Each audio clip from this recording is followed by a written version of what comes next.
काली रात में आपका स्वागत है।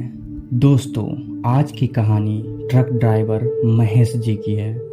उन्होंने बताया है कि उनकी आधी से भी ज़्यादा लाइफ ट्रक को चलाने में बीती है और इस बीच उनके साथ अनेक प्रकार के घटना हो चुके हैं, जैसे कि कई बार बदमाशों द्वारा ट्रक लूटना और कई ऐसी घटना हैं जिसे याद करके अभी भी उनकी रोंगटे खड़े हो जाते हैं। उन्हीं घटनाओं में से एक घटना दिनांक 12 मार्च 2017 की है। हमें ट्रक पे माल लोड करके उसे ले जाना था। उस दिन हमें माल लोड करके बनारस से कानपुर ले जाना था। मैं उस ट्रक का खलासी कैलाश हूँ। मैं और उस्ताद ट्रक पे माल लोड करवा के कानपुर के लिए निकल जाते हैं। बनारस से कानपुर की दूरी यही करीब 330 किलोमीटर की है, तो हमें 6 से 7 घंटे लगने वाले थे वहां जाने में। हम लोग करीब 7 बजे शाम में कानपुर पहुंच गए थे और ट्रक पर का माल उतरवाने के बाद 9 बज गए। उसके बाद उस्ताद ने कहा कि चलो खाना खा लेते हैं, तो हम लोग वहीं के एक छोटे ढाबे में खाना खाते हैं। खाना खाते पीते अब 10 बज गए थे, तो उस्ताद को मैंने कहा कि अब थोड़ा आराम कर लेते हैं। वैसे आप सबको पता ही होगा कि ट्रक ड्राइवर या खलासी ज्यादातर ट्रक में ही सो जाते हैं। तो मैंने उस्ताद से कहा कि 2-3 घंटे सो लेते हैं, फिर सुबह के 3-4 बजे से निकल चलेंगे। तो उस्ताद ने कहा कि कल होली है, तो अभी से ही निकलेंगे, तब सुबह में जल्दी घर पहुंचेंगे। फिर मैंने भी कहा ठीक है चलिए, मुझे तो याद ही नहीं था कि कल होली है। फिर हम ट्रक लेकर घर के लिए NH-31 से निकल गए। रास्ता एकदम सुनसान था। गाड़ी एकदम अपने रफ्तार में आगे बढ़ी जा रही थी और काफी अंधेरा भी था। तभी सड़क के बीचों बीच एक आदमी नजर आया। वो आदमी गाड़ी रोकने का इशारा कर रहा था। महेश जी को रास्ते की खतरों के बारे में बहुत अच्छी तरह से पता था। वो ट्रक को बिना रोके उस आदमी के साइड से गुजार ही रहे थे कि तभी उन्होंने देखा कि उस आदमी के साथ एक छोटी बच्ची भी थी। यह देखकर महेश जी को लगा कि ये दोनों कोई मुसीबत में हैं। रात काफी हो चुकी थी, दूर दूर तक कुछ नजर नहीं आ रही थी, तो उन्होंने सोचा कि इनकी मदद करनी चाहिए। तो महेश जी ने आगे चलकर ट्रक को रोक लिया।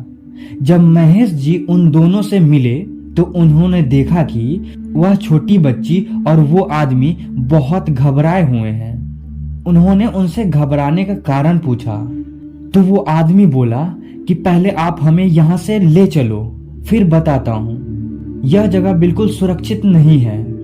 महेश जी उन्हें लेकर तुरंत वहां से निकल गए। रास्ते में उस आदमी ने बताया कि वो आदमी उस बच्ची के पिताजी के साथ इस रास्ते से घर जा रहे थे, पर अचानक से उस सुनसान जगह पर बाइक का बैलेंस बिगड़ जाता है और वो तीनों बाइक के साथ रास्ते के साइड में जो झाड़ी थी वहां जा गिरते हैं। जब वह आदमी कैसे भी उठता है तो देखता है चारों तरफ अंधेरा ही अंधेरा था और वहां उस झाड़ी में उस बच्ची के अलावा कोई नहीं था। वो आदमी कहता है कि उसने बहुत देर तक उस बच्ची के पिताजी को ढूंढा, पर वो कहीं नहीं मिले। पर कुछ देर बाद उसके पिताजी दिखे, पर वो पहले से काफी बदले हुए थे।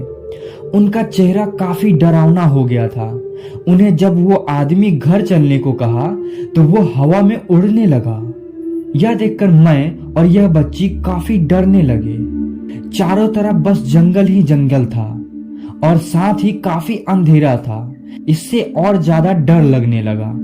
पर कुछ देर बाद उस बच्ची के पिताजी अचानक से एक बहुत ही भयानक आवाज निकालकर गायब हो गए। यह देखकर यह बच्ची जोर जोर से रोने लगी। वो तो अच्छा हुआ कि मुझे आपके गाड़ी का आवाज सुनाई दिया, तो मैं जल्दी से इस बच्ची को लेकर यहाँ रास्ते पे आ गया और आप मिल गए, वरना पता नहीं हमारा क्या होता। यह सब सुनकर महेश जी को इस बातों पर विश्वास नहीं हो रहा था। वो सुनसान हाईवे से आगे बढ़े जा रहे थे, तभी अचानक से महेश जी के ट्रक के सामने कुछ अजीब सा दिखाई दिया। रास्ते पे उनको किसी परछाई सा दिखाई दे रहा था जो हवा में उड़ रहा था। उन्होंने ट्रक को और तेज कर लिया, पर कुछ आगे बढ़ने के बाद ट्रक का अचानक से ब्रेक लग गया और ट्रक एकदम से रुक गई। ट्रक आखिर रुकी क्यों थी, यह देखने के लिए मैं और मेरे उस्ताद महेश जी ट्रक से उतरे और ट्रक को चारों तरफ से देखा तो कोई खराबी नहीं थी। फिर हम लोग ट्रक में बैठने के लिए आए तो हमने देखा कि जिस बच्ची और आदमी को हमने ट्रक में बिठाया था वो अब ट्रक में थे ही नहीं। यह देखकर हमें थोड़ा भय होने लगा कि ये दोनों आखिर गए कहाँ। हमने उनको कुछ देर तक ढूंढा और आवाज भी लगाई पर वो नहीं दिखे। फिर महेश जी ने ट्रक स्टार्ट किया और वहां से जल्दी से निकल गए। पर कुछ दूर जाने के बाद उन्हें फिर से वही आदमी उस बच्ची के साथ बीच रास्ते पर ट्रक को इशारा से रोकने के लिए कह रहे थे। पर महेश जी को पता चल गया था कि वो दोनों इंसान नहीं हैं। अगर इस बार ट्रक रोका तो हमारी जान जा सकती है, और उन्होंने ट्रक को बिना रोके तेजी से आगे बढ़ा दिया।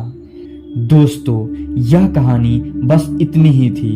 अब मिलते हैं फिर अगली कहानी में। अगर आपके पास भी कोई सच्ची घटना की कहानी हो तो आप मेरे इंस्टाग्राम आईडी इट्स काली रात पर शेयर कर सकते हैं। हम आपके कहानी को अपने चैनल पर अपलोड कर देंगे। और अभी तक इस चैनल को आपने सब्सक्राइब नहीं किया है तो जरूर कर लें। और अगर यह वीडियो आप रात में देख रहे हैं तो आपको हॉन्टेड गुड नाइट।